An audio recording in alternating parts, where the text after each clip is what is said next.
Paio, sei tornato in un certo senso a Caltanissetta per questa sgambata, che sensazione ha avuto anche al cospetto di una squadra che gioca un altro campionato e lo gioca per vincerlo? No, sensazioni positivissime, la squadra ha giocato bene, ci siamo comportati bene, ancora ovviamente fisicamente non siamo al top, ma come al top non lo erano nemmeno loro, però grazie anche a questo campo, grazie al mando perfetto, siamo riusciti a esprimere al meglio il nostro gioco e abbiamo fatto bene.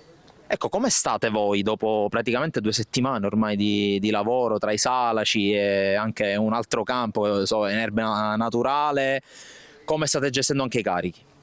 Era difficile venire qua con un campo così grande, con una squadra così forte, ma le gambe ovviamente sono piene perché sono le prime settimane di lavoro e i carichi sono tanti, ma sicuramente ha aiutato a smaltire la fatica e a alleggerire le gambe.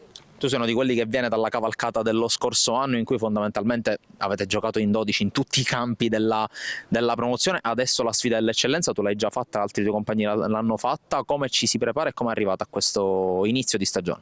Arriviamo bene, ancora sicuramente il gruppo non è completo, ma grazie alla società che si sta vedendo, grazie anche agli ultimi colpi, il gruppo si completerà e diventeremo credo sempre più forti rispetto a come siamo. L'importante sarà dividere e divertirci. Credo che l'obiettivo sia questo, non ce ne prefissiamo altri, è questo.